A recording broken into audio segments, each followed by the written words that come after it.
आकाशवाणी नागपूर वीणा डोंगरवार आपल्याला प्रादेशिक बातम्या देत आहे. काही ठळक बातम्या.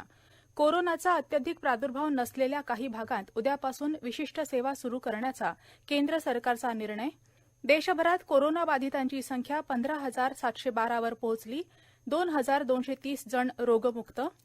नागपूर महानगरपालिकेनं नागरिकांच्या मानसिक आरोग्यासाठी समुपदेशन कार्यक्रम राबविण्याचे पालकमंत्री डॉ. नितीन राऊत यांचे निर्देश. आणि नागपुरात आज कोरोनाचे नवे 9 रुग्ण आढळले. एकंदर रुग्णसंख्या 72.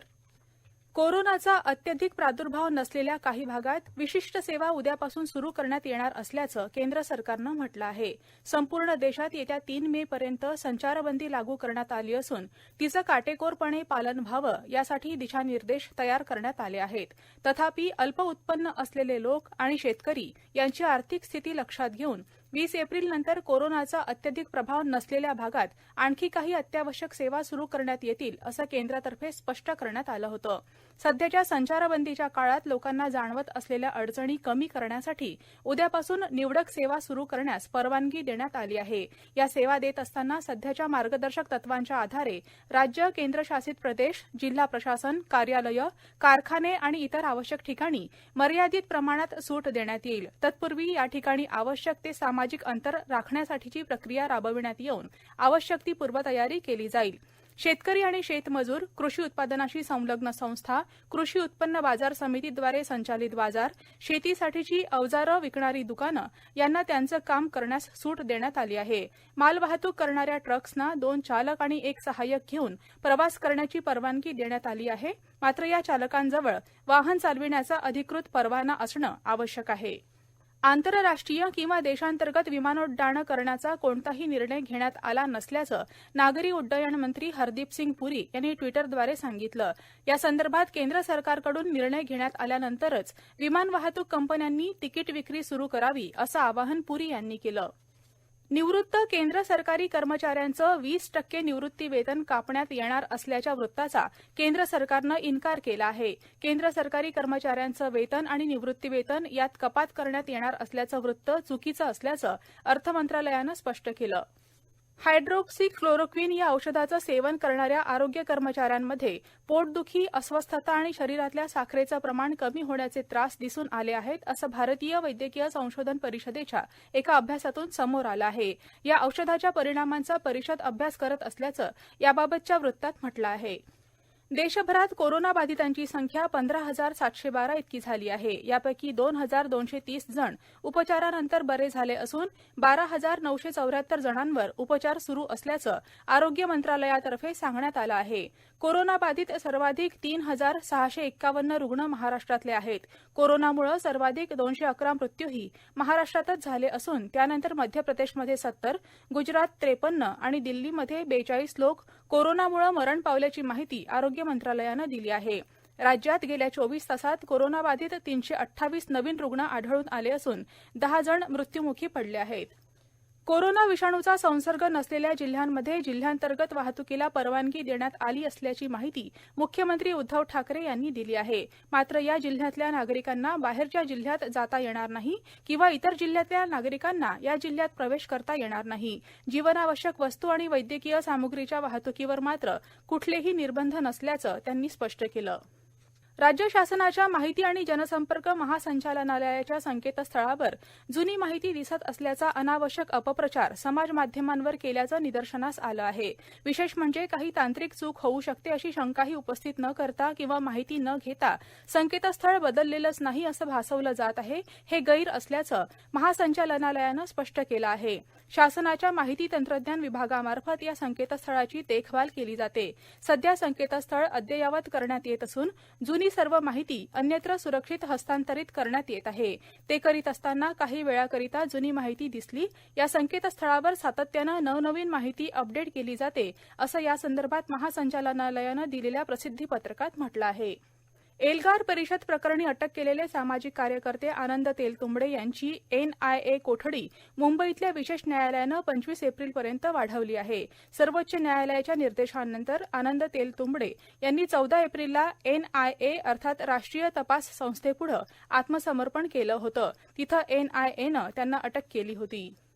काश्मीरमधील बारामुल्ला जिल्ह्यातल्या सोपोर इथं दहशतवाद्यांशी लढताना बुलढाणा जिल्ह्यातील संग्रामपूर तालुक्यातील पातुर्डा इथला 38 वर्षीय चंद्रकांत भगवंतराव भाकरे हा जवान शहीद झाल्याची घटना काल घडली. सोपोर भागात केंद्रीय राखीव पोलीस दल आणि पोलिसांची तुकडी गस्तीवर असताना दहशतवाद्यांनी हल्ला चढवला. या चकमकीत 3 जवान शहीद झाले असून 2 जखमी झाले आहेत.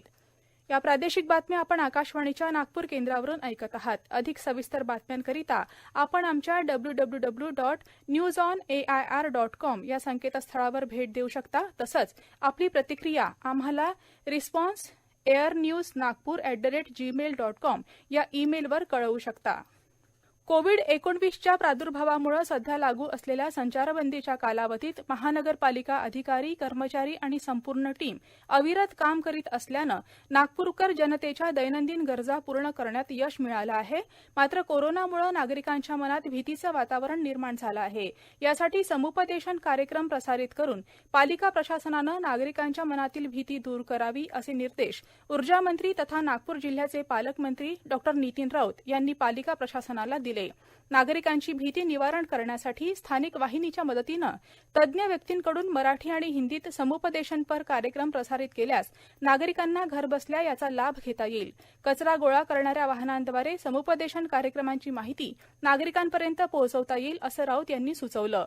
गर्दीचं विकेंद्रीकरण करण्यासाठी शहरातील 6 विधानसभा मतदारसंघातील खुल्या मैदानात आठवड्यातून किमान 3 वेळा भाजी बाजार सुरू करावा. तसंच किराणा, भाजीपाला आणि जीवनावश्यक वस्तू घरपोच मिळण्याची व्यवस्था अधिक ठिकाणी आणि वेगवान करावी. विविध वस्त्यांचा निर्जंतुकीकरण फवारणी कार्यक्रम जाहीर करावा. अनेक परिसरात डासांचा प्रादुर्भाव वाढल्यानं फॉगिंगच्या प्रमाणात वाढ करावी अशा सूचनाही त्यांनी दिल्या. संचारबंदीमुळे नागपुरातच अडकून पडलेल्या राष्ट्रसंत तुकडोजी महाराज नागपूर विद्यापीठाच्या संलग्नित असलेल्या विविध महाविद्यालयात शिक्षण घेत असलेल्या विद्यार्थ्यांना विद्यापीठातर्फे भोजन सामुग्रीसह इतर आवश्यक सामुग्रीची मदत देण्यात येणार आहे. गरजू विद्यार्थ्यांनी विद्यापीठाच्या संकेतस्थळावर nagpuruniversity.ac.in यावर ऑनलाईन अर्ज करावा. त्यांना त्यांच्या राहत्या ठिकाणी सामान पोहोचवण्यात येईल असं विद्यापीठानं कळवलं आहे. विद्यापीठ अनुदान आयोगाच्या निर्देशानुसार राष्ट्रसंत तुकडोजी महाराज नागपूर विद्यापीठानं विद्यार्थ्यांच्या मानसिक आरोग्य कल्याणासंबंधी पुढाकार घेतला असून पदव्युत्तर मानसशास्त्र विभागानं विद्यार्थ्यांच्या मानसिक आरोग्य मूल्यांकनासंबंधी ऑनलाईन गुगल अर्ज तयार केला आहे. हा अर्ज विद्यापीठाच्या संकेतस्थळावर उपलब्ध आहे. हे अर्ज भरलेल्या विद्यार्थ्यांना ठराविक वेळेत विद्यापीठातर्फे समुपदेशन करण्यात येईल. आतापर्यंत 150 विद्यार्थ्यांनी या सुविधेचा लाभ घेतला आहे. आज कोरोनाबाधित नवे 9 रुग्ण नागपुरात आढळून आले असून आतापर्यंत 72 जणांना कोरोनाची बाधा झाल्याचं निष्पन्न झालं आहे. या विषाणूच्या प्रतिबंधासाठी कठोर उपाययोजना राबविण्यात येत आहेत. याविषयी अधिक माहिती देत आहेत नागपूर महानगरपालिकेचे आयुक्त तुकाराम मुंढे. आज नागपूर शहरामध्ये 9 पॉझिटिव्ह रुग्ण आलेले आहेत. आपल्या सर्वांसाठी ही चिंताजनक बाब आहे. आपल्याला अजूनही जास्त सावधगिरी बाळगणं आणि अत्यंत काळजीपूर्वक वागणं हे गरजेचं आहे. विशेष म्हणजे ज्यावेळेस आपण कोविड-19च्या बाबतीत बोलतो त्यावेळेस एका माणसापासून किती जणांपर्यंत संसर्ग होतो हे आपल्याला ज्ञात आहेच. ICM अनुसार 400+ लोकांना किंवा इंटरनॅशनल लेवलला आपण 800 ते 1000 पर्यंत लोकांना याचा संसर्ग पसरतो. ही वैज्ञानिकदृष्ट्या महत्त्वाची गोष्ट आहे. नागपूर शहरामध्ये सध्या जे पॉझिटिव्ह रुग्ण येत आहेत आणि गेल्या काही दिवसापासून जे येत आहेत त्याची हिस्ट्री एका कुटुंबाशी जुडलेली आहे. जो पेशंट आपल्याकडे 5 तारखेला डेथ झाला त्यांच्या कुटुंबामधूनच आणि त्यांच्या संपर्कात आलेले हे सर्व पॉझिटिव्ह आहेत. यवतमाळ इथं 2 जणांचे कोरोना अहवाल आज सकारात्मक आले आहेत. गेल्या काही दिवसांपासून या दोघांना विलगीकरण कक्षात ठेवण्यात आलं होतं. हे दोघं कोरोनाबाधित रुग्णांच्या संपर्कात आले होते. त्यामुळे त्यांना कोरोनाची लागण झाल्याचं आमच्या वार्ताहरानं कळवलं आहे. संचारबंदी सुरू असून शासनाच्या वतीनं सावधानता म्हणून मास्क लावणं आणि स्वच्छता ठेवणं यासाठी वारंवार सूचना देऊनही नागरिक या सूचनांचं पालन करीत नसल्यानं अमरावती इथं 36 नागरिकांना 200 रुपये प्रमाणे 7,200 रुपयांचा दंड आरोग्य विभागातर्फे वसूल करण्यात आला.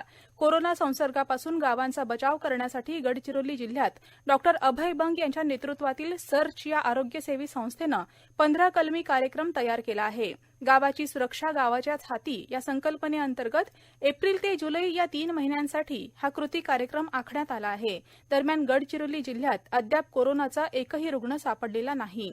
अकोला महानगरपालिका प्रशासनानं कोरोनाच्या पार्श्वभूमीवर शहरातील बेघरांसाठी निवारा सुरू केला आहे. बेघरांची संख्या वाढल्यानं आता 2 ठिकाणी मनपानं बेघर निवारा सुरू केला असून या ठिकाणी 280 नागरिक वास्तव्यास आहेत. या सर्वांची विविध सामाजिक संघटना आणि संस्थांकडून चहा नाश्ता आणि भोजनाची व्यवस्था नियमितपणे केली जात आहे. शेवटी पुन्हा काही ठळक बातम्या. कोरोनाचा अत्यधिक प्रादुर्भाव नसलेल्या काही भागात उद्यापासून विशिष्ट सेवा सुरू करण्याचा केंद्र सरकारचा निर्णय. देशभरात कोरोनाबाधितांची संख्या 15,712 वर पोहोचली तर 2,230 जण रोगमुक्त. नागपूर महानगरपालिकेनं नागरिकांच्या मानसिक आरोग्यासाठी समुपदेशन कार्यक्रम राबविण्याचे पालकमंत्री डॉ. नितीन राऊत यांचे निर्देश. आणि नागपुरात आज कोरोनाचे नवे 9 रुग्ण आढळले. एकंदर रुग्णसंख्या 72. याबरोबरच हे प्रादेशिक बातमीपत्र संपलं. नमस्कार.